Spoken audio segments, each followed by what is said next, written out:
Mayora Indah sudah merilis laporan keuangan kuartal 1 2024 dan hasilnya cemerlang. Nah, apa yang membuat labanya bisa naik setinggi itu? Nah, akan kita ulas di video kali ini tentang laporan keuangan kuartal 1 2024 dari Mayora Indah, kode saham MYOR. Check this out.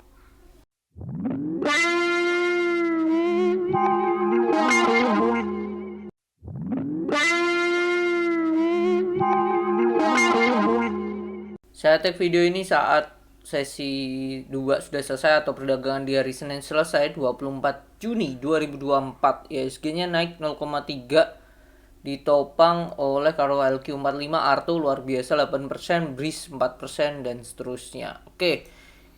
Mayora Indah TBK kalau kita lihat di Stockbit ya, labanya kuartal 1 capai 1,1 T.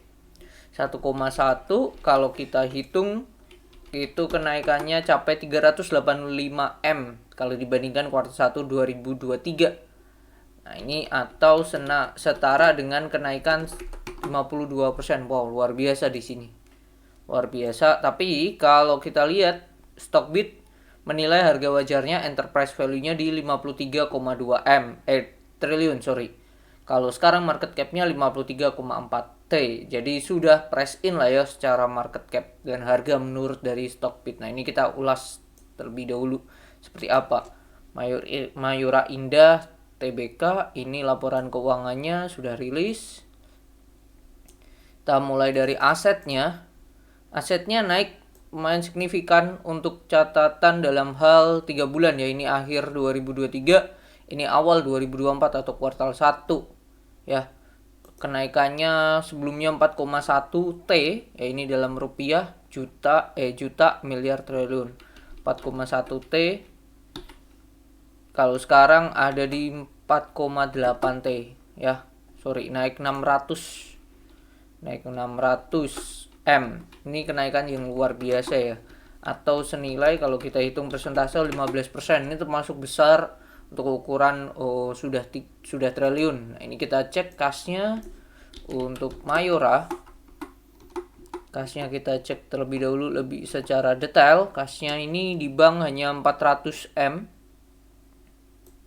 Di bank ini di pihak ketiga. Oke, kita lihat secara deposito. Nah, ini deposito berjangkanya di bank secara jumlah 900.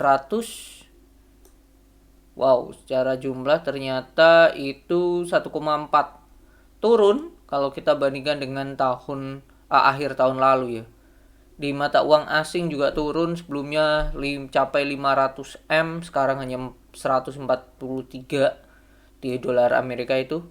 Terus di rupiahnya sendiri malah naik ya jadi 900 M. Sebelumnya ada di 700. Jadi itu. Oke, mayoritas ada di bank ya.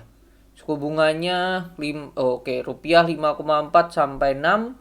Kalau dolar itu 4,75 sampai 5,38. Jadi ini penurunannya lumayan 400 miliar atau kalau kita hitung 400 bagi 20 ya 2000 ya seperlima ya 20% penurunannya lumayan. Mereka juga ada investasi surat berharga di PT Torabika Eka Semesta. Memiliki investasi negotiable certificate of deposit NCD dolar BNI senilai 4 juta US dollar dengan bunga 4,25% per tahunnya. Jatuh temponya di Juni 2023. Jadi ini sudah pada bulan Juni 2023 Torabika mencairkan seluruh. Oke, sudah mencairkan seluruhnya. Oke, itu terus kalau kita lihat persediaannya ya 3,4 turun tipis. Oke, bahan pembungkus barang jadi, ini ada barang jadi naik 500 M dan ini kalau jadi duit menarik nih, bagus banget ini. Oke, tuh kalau kita cek lagi ke atas sudah kas asetnya, liabilitasnya, hutang berbunganya. Hutang berbunga jangka pendek tidak ada, sebelumnya ada 85 M. Aman, ini utang usaha. Nah, ini utang bank 475, jadi masih bisa di cover dengan kasnya. bagus kalau kita hitung, bahkan cara jangka panjang juga yang berbunga ya 475 ditambah utang bank jangka panjang 2 triliun ditambah obligasi 1829 4,3 utang berbunganya 4,3, kasnya 4,8. Jadi ini perusahaan yang sehat ya. Sehat, kasnya udah bisa nutup utang berbunganya sendiri secara keseluruhan, which is good menurut saya. Oke, ini saldo laba yang belum ditentukan penggunaannya 15,6 T. Wow, naik signifikan, nambah 1 T sendiri. Luar biasa nih. Oke, kita lihat penjualan bersihnya 8,7 mengalami kenaikan ya. Kalau kita hitung 8761 kurangi 8452 naik 300 M atau senilai 3%, tipis ya. Sampai laba kotor kalau kita hitung 119 M 5%. Jadi oke, penjualan bersihnya naik 3%, laba kotornya naik 5%. Jadi mereka berhasil menekan aslinya beban pokok penjualan kalau dibandingkan revenue-nya. Tapi secara nominal memang naik, tapi berhasil ditekan tipis, bagus. Bahkan beban usaha penjualannya menurun ya, dengan omset yang naik, which is good. Beban umum administrasi naik, ini pasti gaji-gaji dan lain make sense. Jumlah beban usahanya, nah ini 1,121. Sebelumnya 1163. Jadi di sini pun juga menurun. Pasti operating profitnya ini naik lagi di atas 5% ya. Kalau kita hitung 161 M ya 13%. Laba usahanya juga naik. Penghasilan bunganya luar biasa 44 M. Oke, tahun lalu kuartal 1 itu hanya 19 M. Oke, mereka juga ada penjualan aset tetap 14 miliar. Nah, ini keuntungan selisih kursnya luar biasa ya, 74 M. Nah, ini kalau kita hiraukan ini 74 M dari sini ya bisa dikatakan masih 1 T pas lah. Asumsi net profitnya ya 112 ya, kurangi 1 triliun ini kurangi keuntungan selisih kurs 74. Ya ini, netnya ini 1 T. Karena ini based on pencatatan aja. Oke, kita cek dulu penjualan bersihnya. Apakah sektor-sektornya juga naik di note 25? Oke, ini lokalnya naik, ekspornya turun. Oke, returnya tuh naik tipis lah. Oke, kalau kita lihat secara ke bawah. Bentar.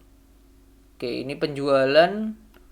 Oke, tidak di breakdown lagi ke bawah itu berdasarkan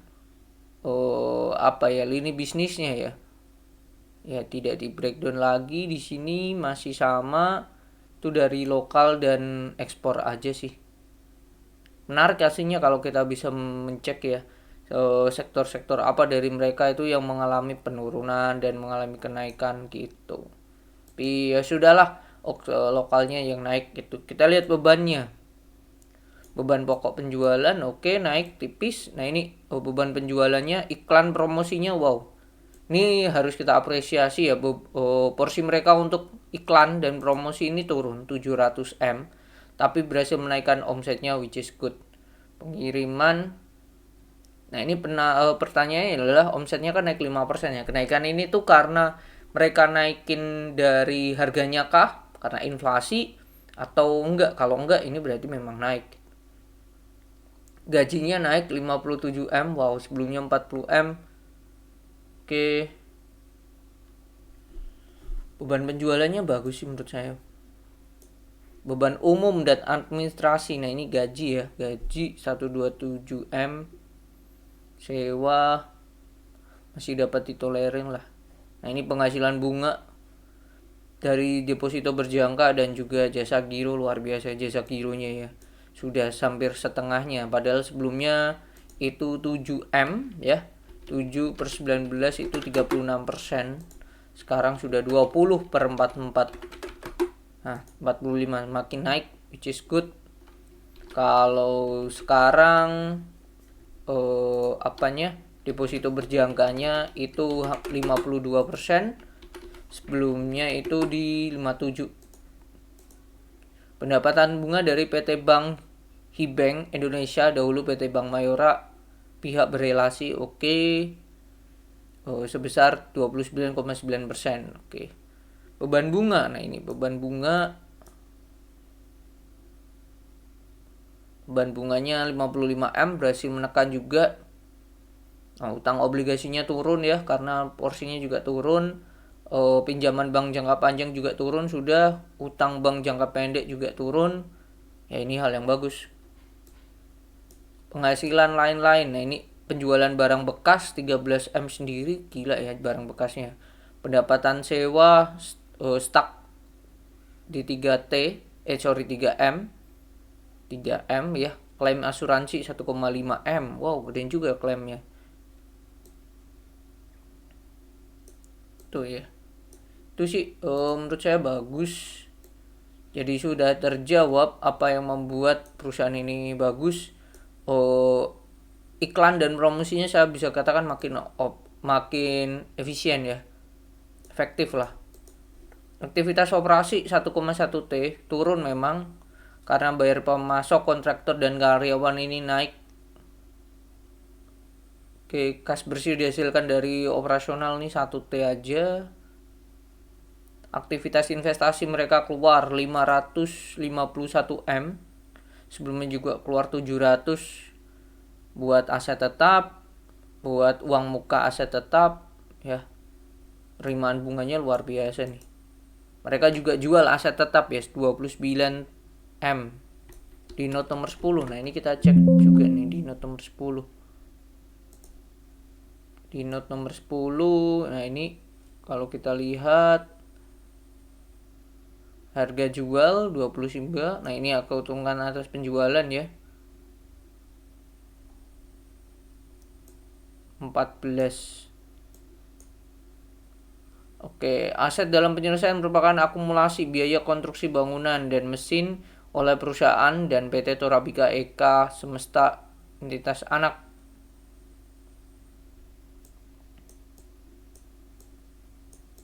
Aset tetapnya itu, oke, kita lihat ke atas lagi arus kasnya. Perusahaan pendanaan mereka dapat 58M. Utang baru pinjaman bank jangka panjang 327 miliar. Wow. Tapi juga mereka hutangnya oke sih. Jadi tidak ada masalah. Oke, yang perlu diperhatikan di sini di Mayora sisi positifnya dengan labanya ini ya. Makin efisien dalam beriklan dan promosi, which is good. Satu. Yang kedua itu juga mereka berhasil menekan beban-beban ya. Dan juga kalau saya melihat ya bebannya udah berkurang terutama dari segi utangnya.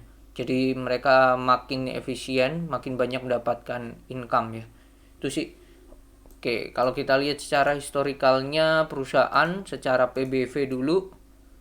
PBV-nya itu 3,5 kuartal 1 2024 masih di bawah rata-rata. Rata-ratanya bahkan di 3,5 nih ya di bawah. Bisa dikatakan rata-ratanya 4 ini perusahaan. Cara PBV. Nah, ini secara PE kalau kita cek di sini ntar terjadi loading.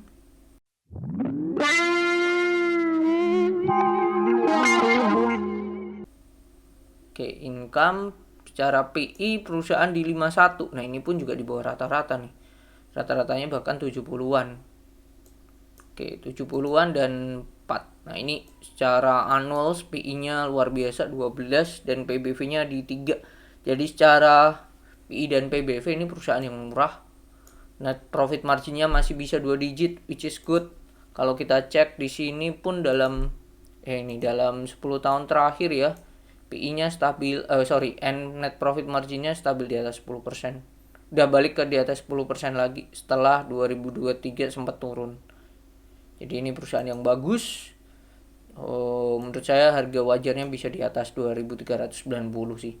Jadi itu sudah terjawab dan apa yang membuat perusahaan ini labanya naik signifikan. Itu sih cuman ada satu hal yang itu hanya based on pencatatan aja ya. Jadi tidak 1,1 bisa dikatakan untungnya cuannya itu 1 triliun aja. Jadi itu semoga bermanfaat dan bisa dikatakan net profitnya naiknya 30-an% lah dibandingkan tahun lalu. Dan see you on the next video. Bye bye.